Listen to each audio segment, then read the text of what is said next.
आज की इस वीडियो में एक और बेहतरीन ज़बरदस्त क्वेश्चन के साथ, जो कि IIT जेई में 1984 में आया हुआ है। ये क्वेश्चन नीट में भी आ सकता है। चैप्टर है मैग्नेटिज्म। तो आइए शुरू करते हैं बिना समय पास किए कि क्वेश्चन क्या है। देखिए क्वेश्चन क्या है। A wire of length L meter carrying a current I ampere is bent in the form of a circle, then what will be the magnitude of its in MKS unit. Question क्या कह रहा है। Question ये कह रहा है a wire of length L meter, यानी कि हमारे पास एक वायर है जिसकी लंबाई क्या है, L मीटर है। तो हम लोग मान लेते हैं एक हमारे पास वायर है जिसकी लंबाई क्या है, L मीटर। हाँ, मैं आपको जानकारी के लिए बता दूं कि इस क्वेश्चन में फिगर नहीं दिया हुआ है, ठीक है।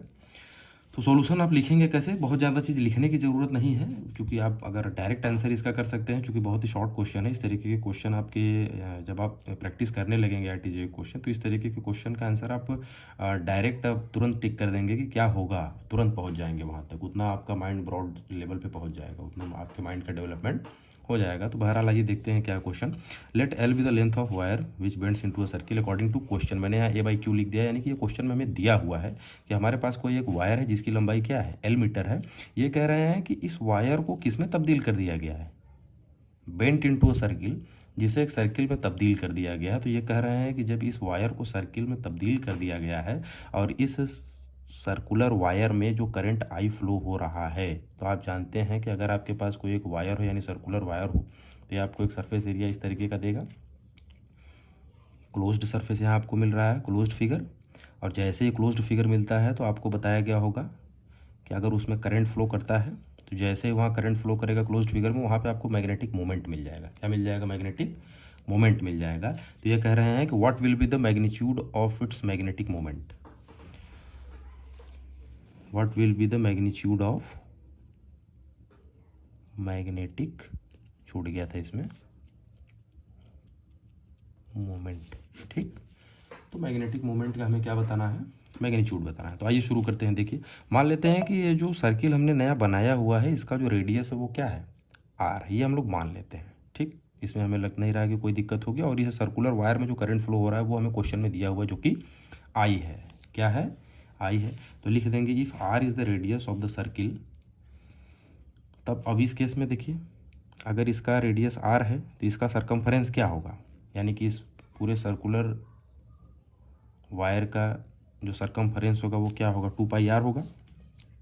और आपने कहा कि इसी वायर को आप इसी वायर से सर्किल बनाए हुए हैं, यानी कि अगर इसको काट के इसको सीधा करेंगे तो इसी वायर के बराबर ही आएगा, यानी इसका जो सरकमफरेंस होगा इस वायर के लेंथ के बराबर ही होगा।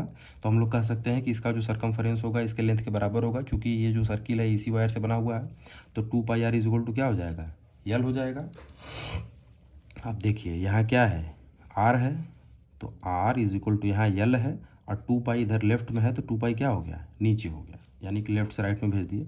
तो यानी कि ये जो सर्कुलर वायर हमको मिला हुआ, इसका हमने क्या किया, रेडियस निकाल लिया इन द फॉर्म ऑफ L। क्यों, क्योंकि हमें क्वेश्चन में L की वैल्यू L के रूप में दिया हुआ है, ना कि हमें R की वैल्यू दिया हुआ था। तो आप लोग हमेशा एक चीज़ ध्यान रखेंगे कि अगर किसी भी क्वेश्चन को सॉल्व करते हुए किसी भी वैल्यू को आप इस तरीके से एज्यूम करेंगे, तो उसको दी गई क्वेश्चन में वैल्यू से टर्मिनेट करेंगे। यानी आपने R इसमें माना था, तो अब आप आंसर में आपके R कहीं नहीं दिखना चाहिए, लास्ट में जो फाइनल आंसर आएगा। तो R को आपको टर्मिनेट करना है L के रूप में, और यही कारण है कि हम लोगों ने पहले इसके सरकमफरेंस को कैलकुलेट किया और R को L के रूप में यहाँ से क्या कर दिया, टर्मिनेट कर दिया। बहुत ध्यान से और बारीकी से क्वेश्चन को समझिएगा मैं क्या बता रहा हूँ, क्योंकि इसको आप तो रट सकते हैं, लेकिन इसके मतलब को अगर एक बार समझ लिए तो इस तरीके के क्वेश्चन को आप धुआं की तरह उड़ा देंगे। तो आइए देखते हैं। रेडियस की वैल्यू हमें मिल गई। अब थोड़ा सा नीचे और आते हैं। ये सर्किल है भाई, इसमें करंट I फ्लो हो रहा है, एक क्लोज्ड सरफेस मिल रहा है। जैसे ही क्लोज्ड सरफेस मिलेगा तो आप मैग्नेटिक मोमेंट का जो फार्मूला है वो क्या जानते हैं, करंट इनटू एरिया होता है। यानी कि जिस एरिया में जितने को क्लोज्ड सरफेस एरिया में क्लोज्ड फिगर में जो करंट फ्लो करता है उसका एरिया कितना है, अगर उसका गुणा उस करंट में कर दिया जाए तो जो वैल्यू निकल के आती है उसे क्या कहते हैं, मैग्नेटिक मोमेंट कहते हैं। तो मैग्नेटिक मोमेंट बराबर करंट इनटू एरिया हो गया।